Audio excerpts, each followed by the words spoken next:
नमस्कार, आप देख रहे हैं भी न्यूज इंडिया लाइव तस्वीरों के साथ मैं हूं आपके साथ विमलेश कुमार। आज भीमराव अम्बेडकर जी के आज जयंती पे तमाम लोग हैं और कांग्रेस जिला अध्यक्ष साजिद हुसैन खान जी है और हमारे साथ नरेंद्र राव जी है और तमाम लोग हैं।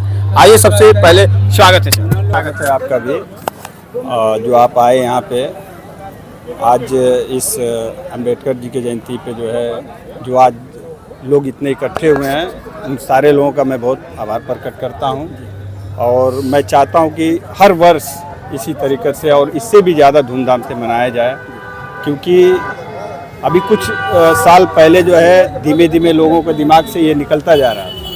लोग ज़्यादा समूह में इकट्ठा नहीं हो पा रहे थे, तो अब बड़ी खुशी की बात है कि लोग इस चीज़ को बहुत अच्छे से मना रहे हैं। यहाँ एक चीज़ देखने को यह मिल रहा है कि यहाँ हर कास्ट के लोग हैं, जबकि लोग ये मानते हैं कि भीमराव अम्बेडकर जी के जिस जयंती पे खास दलित समाज के लोग ही रहते हैं, लेकिन यहाँ पे आप कांग्रेस जो है अल्पसंख्यक के जिलाध्यक्ष भी है, जबकि मुस्लिम समुदाय हो या हिंदू तमाम लोग का जो है उपस्थिति है और कहीं ना कहीं यहाँ एक भाईचारे के साथ लोगों की उपस्थिति दिख रही है। देखिए, जो हमारे बाबा साहब हैं ये किसी व्यक्ति विशेष जाति के नहीं है, पूरा हिंदुस्तान इनको मानता है, इनका सम्मान करता है और इनके बनाए हुए संविधान पे ये आज हिंदुस्तान चल रहा है। और रही बात हिंदुस्तान के नहीं, विदेशों में भी इनका सम्मान किया जाता है, ऐसी बात नहीं। तो अब सारे लोग इसलिए हो रहे हैं क्योंकि हमारे संविधान को खतरा है।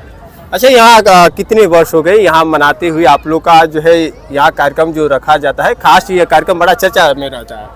कम से कम यहाँ हमको लग रहा है कि लगभग 20 से 25 साल हो गया है। अच्छा। जी, और हर साल इसी तरीके से मनाया जाता है। इसी तरह से सब लोग मिलजुल कर मनाते हैं। जी, सारे लोग आते हैं, हर बिरादर के लोग आते हैं और बहुत ही उत्साह से मनाया जाता है और बड़ी धूमधाम से। और यहाँ पे कई कार्यक्रम हमने देखा, जलपान का व्यवस्था वो भी आपके ही द्वारा था? वो हाँ, मतलब सभी लोग जिसको भी अच्छा लगता है, जैसे अब हमने मार्केट में कराया और भी लोग यहाँ पे एकत्रित होकर के, क्योंकि जो लोग भाई गर्मी का दिन है, पानी चाहिए, मीठा चाहिए, उसका व्यवस्था सारे लोग मिल करके करते हैं, अपने खुशियों से करते हैं। अच्छा जी, क्या कुछ बताना चाहेंगे आज खास उपलक्ष्य पर? आज बहुत खुशी का विषय है। सबसे पहले मैं आपके चैनल को धन्यवाद देना चाहता हूँ और पूरे भारत ही नहीं पूरे विश्व में बाबा साहब डॉक्टर बी.आर. अम्बेडकर को मानने वाले लोगों को मैं 133वीं जयंती के शुभ अवसर पर अपने हृदय के अनंत गहराइयों से हार्दिक अभिनंदन वंदन एवं स्वागत करता हूं। और ग्राम सभा बंका अम्बेडकर तिराहे पर आए हुए हमारे गार्जियन, बुद्धिजीवी, शिक्षक वर्ग एवं कमेटी के सभी सदस्यों, सभी लोगों को मैं चैनल के माध्यम से सभी लोगों को बाबा साहब के जयंती पर हार्दिक बधाई देता हूं और बताना चाहता हूं कि देखिए, बाबा साहब किसी एक जात विशेष के नहीं थे। सर्व समाज के लिए उन्होंने संविधान में जब मौका मिला समता, स्वतंत्रता, बंधुत्व और न्याय पर आधारित भारतीय संविधान की रचना किया और उन्होंने एक रिक्शा चलाने वाले को, एक उद्योगपति को 1 वोट 1 वैल्यू, 1 वोट देने का अधिकार दिया। सबसे बड़ी खूबसूरती भारतीय संविधान की है कि आप किसी समुदाय से आते हैं, आप किसी भी विशेष धर्म से आते हैं, लेकिन बाबा साहब ने अपने संविधान में सबको समान अधिकार देने का काम किया और दबे कुचले समाज के लोगों के लिए उन्होंने जो रोशनी दी है, कहीं ना कहीं हम लोग पूरे जीवन को खपा दें फिर भी बाबा साहब के कर्ज को चुका नहीं सकते हैं। बाबा साहब ने जो हम लोगों को आज 14 अप्रैल का दिन है, सबसे बड़ा पर्व हम सबके लिए है, क्योंकि बाबा साहब शायद न आते तो हम सबके लिए रोशनी तक नहीं होती। बाबा साहब के आने पर तो इसीलिए कहा गया है कि मौत का डर उन्हें लगता है जिनके कर्मों में दाग होती है। अरे हम सब तो बाबा साहब के औलाद हैं, हमारे तो खूनों में भी आग होती है। लेकिन बाबा साहब की सोच क्या थी? सभी लोगों को समता, स्वतंत्रता, न्याय, बंधुत्व पर आधारित भारतीय संविधान की जब संरचना करते हैं तो उनकी सोच थी कि भारतवर्ष में जो कुरीतियाँ हैं, जो जात धर्म भेदभाव उच्च नीच की स्थितियां चल रही, उनकी सोच थी कि भारत विश्व गुरु हो, भारत बौद्धमय हो, भारत में सभी जात समुदाय के लोग एक प्लेटफार्म पर आकर इस भारतवर्ष की उन्नति के लिए, प्रगति के लिए सब लोग प्रतिबद्ध होकर इस भारत देश को आगे बढ़ाएं। इसलिए बाबा साहब ने अनेकों पुस्तकें लिखी हैं। उन्होंने जात पर पुस्तक लिखी है, धर्म पर पुस्तक लिखी है।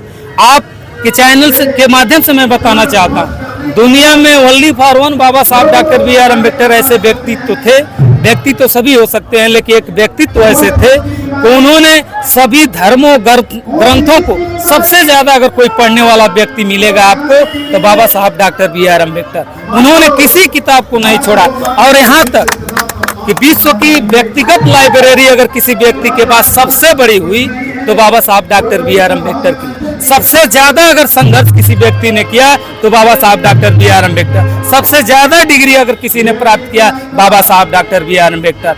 सबसे ज्यादा जो अपने जीवन को कुर्बान किया, यहाँ तक कि अपने बच्चों, अपने पूरे परिवार को अगर कोई कुर्बानी दिया है तो बाबा साहब डॉक्टर B.R. अम्बेडकर। इस समाज को, दलितों, पिछड़ों, जो दबे कुचले समाज थे, आज पानी पीने का अधिकार नहीं था, बाबा साहब डॉक्टर B.R. अम्बेडकर ने सोचा मैं जिस समाज से बिलोंग करता हूँ, जिस देश से बिलोंग करता हूँ, वहाँ की स्थिति परिस्थिति इतनी खराब है, मैं इतना पढ़ लिख कर जब मेरे साथ ऐसा बर्ताव हो रहा है तो जो शिक्षित हैं, जो दबे कुचले गांव में रहने वाले हैं, उनके साथ क्या होता होगा। इसलिए बाबा साहब ने अपने जीवन के एक एक पल को उन्होंने लगाया और इस समाज, इस देश को आगे बढ़ाने के लिए अपना पुरजोर सहयोग किया।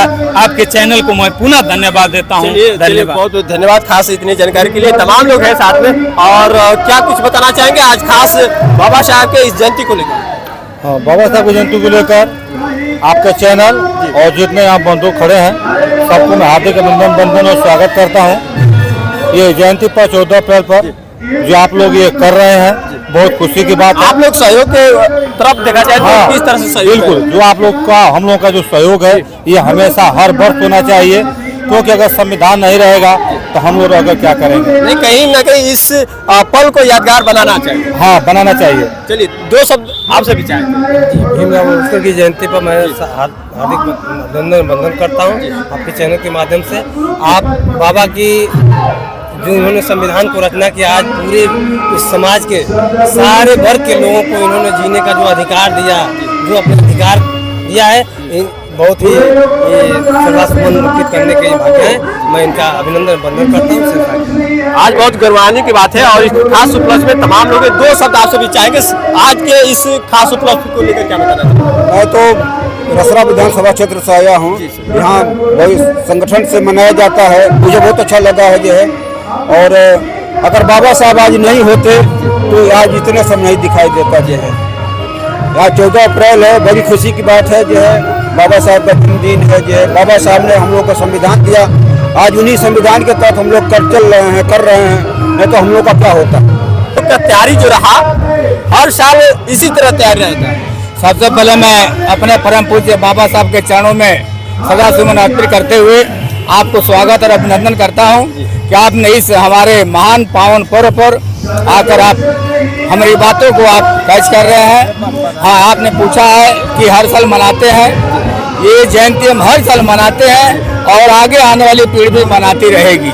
इस पल, यादगार पल को कैसे गांव तक, अपने समाज तक जगाने का काम कर रहे हैं? हाँ, इस जयंती के माध्यम से अपने घर घर के लोगों को हम समझाने का प्रयास कर रहे हैं कि बाबा साहब का एक ही कहना था कि शिक्षा शेरनी का दूध है, जो पिएगा वो दहाड़ेगा। आप सभी लोग जानते हैं कि बाबा साहब एक निम्न परिवार में जन्म लिए थे, लेकिन इस शिक्षा के बल पर उन्होंने लगभग 50,000 से अधिक लाइब्रेरी में किताब थी, उन्होंने पढ़ा, विश्व के अनेक संविधानों का अध्ययन किया और सभी धर्मों का अध्ययन किया, और इसी के बदौलत उनको संविधान सभा के प्रमुख समिति का अध्यक्ष बनाया गया। तो मैं यही कहूँगा कि आप सभी लोग अपने बच्चों को विशेषकर शिक्षा दें, ताकि वो हर घर में एक अम्बेडकर जैसा व्यक्ति पैदा हो जाए।